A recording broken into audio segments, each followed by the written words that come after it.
So, you know, the game is, it's really, the story of the game is told as a flashback. And so you're in this, Guybrush is in pursuit of the treasure of Big Whoop.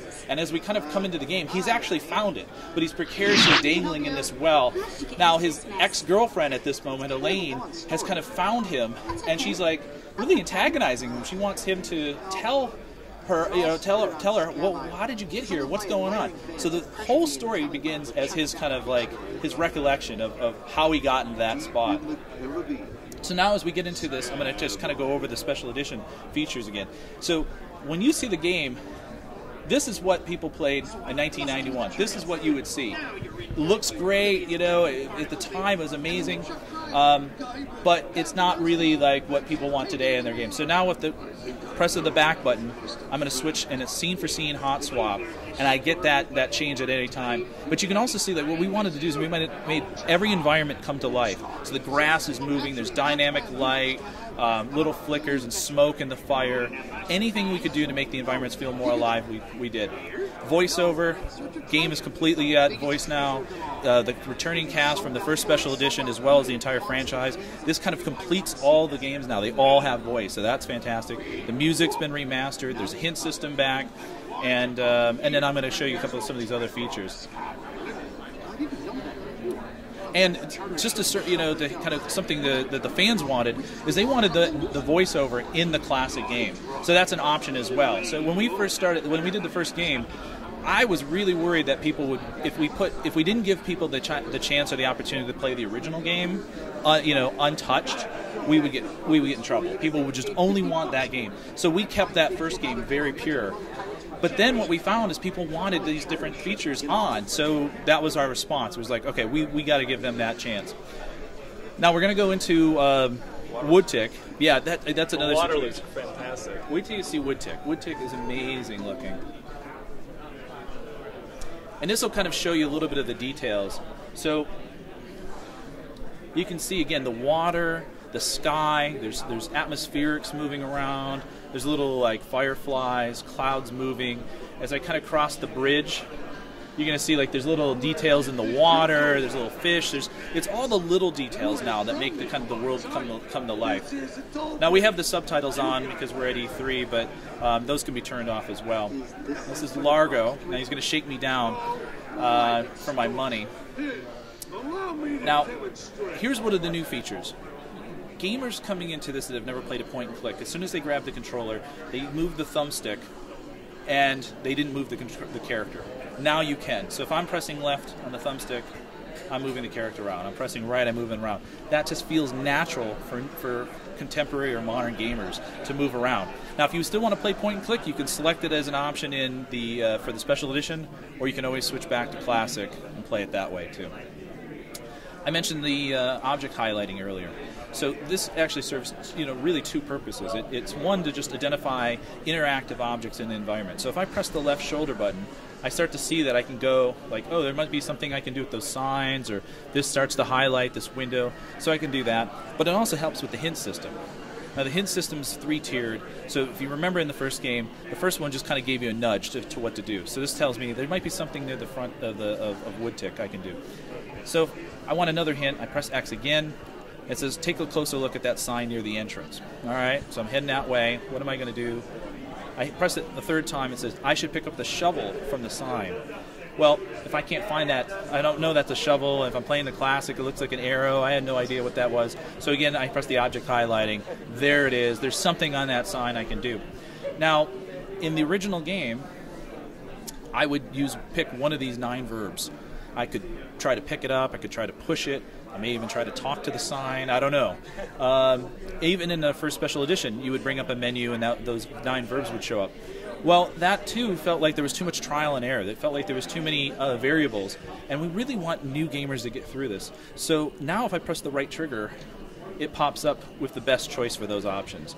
So if I can look at the sign, or I can pick it up. And this fans out depending on how many options, how many different options are available to it. So that's a new enhancement to it.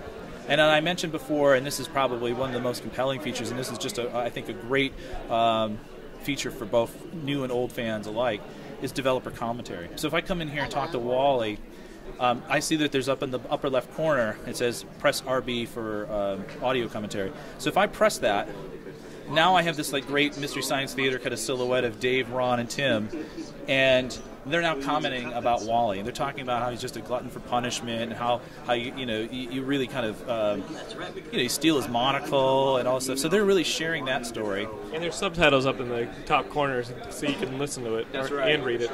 And I could play the game while they're talking, and I could switch back to the classic, and it works there too. So if you really want to play the classic version, you can do it this way with the commentary. And like I said, I can play the game here. So the last feature is the art of Monkey Island. And as I progress through the game, I unlock different pieces of concept art. And when I do, it goes into the main menu, which I'm going to just jump to, into the bonus features. And we have a lot of these already unlocked. But here's the original marker piece for Peter Chan, dated back in '92. This was the opening shot of Monkey Island 2, the Scab Island long shot. And I go through, there's the island. This is all the original art that these guys did. There's Sean Turner's.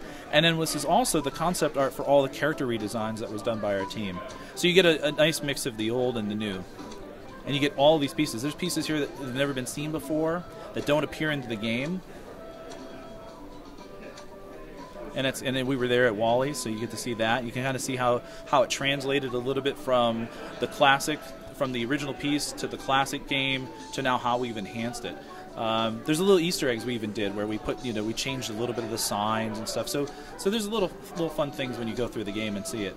This is the Voodoo Ladies, an unused location in that way. So it's a great game. You get all the special edition signature features. You get all the new enhancements, the bonus features. It's coming out July 7th. It's coming out in just a couple weeks. It's a digital download game, so it's on Xbox Live Arcade, PlayStation Network, PC via Steam and Direct to Drive, and a couple other platforms that we can't announce today. That is awesome. Craig, thank you for being with us thank you on very Geekscape. Much for having me. We got to know. All right, you guys made same time that you guys released Monkey Island Special Edition last year.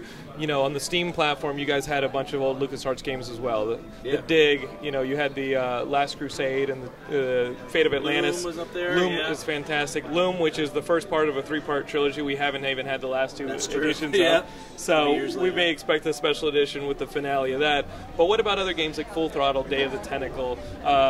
Games like that people remember fondly. Grim Fandango would be a big one. Well, I love all those games. I mean, and if I can do anything in my power, I will make sure that we get to kind of see some more of those.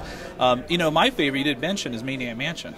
Like that, it's kind of like Star Wars. Like you kind of love the first one you saw. And for me, Maniac Mansion was the game that I first played. That's my introduction into the Lucasfilm games, adventure games at that time. So I have a fondness for that. Although I love all those games. But just like last year, we really don't know what we're going to do next. When we did the first game last year, it was an experiment. And we came to E3 and we walked around and we said, we hope people like it. They did, and they started. And we knew that they did because they would ask us questions like, what are we going to do next? And I couldn't honestly tell them because I didn't know. But the success of Monkey 1 allowed us to have that conversation during the summer and said, well, let's do Monkey 2. And now, if this is successful, that's going to open up the conversation to, well, what are we going to do next? What can we do? What can we do further in the Monkey Island franchise? Can we go do a new one? Do we go back to an old game and then do we do a special edition on that? Like, there's so many options now that I think can present themselves based on whether this is successful or not. I truly believe it will be, and I hope that we're here next year talking about something else great. So let's see. Cool. Thanks a lot, Craig. And like you enjoyed Maniac Mansion, Monkey Island was my big first intro to the adventure game franchise. So thanks for joining us. And guys, July 7th is when this special edition of LeChuck's Revenge gets released. And go ahead and buy it because it opens up. It gives, first off, it helps Craig out a lot. It does, and allows them to start bringing out more games that you guys loved from back in the day and giving them special editions like this because you guys are definitely pouring all your work and heart into this thing. So thank you so much again, Craig. And we'll see you in San Diego. Yeah, I hope so. Bye, buddy. See you.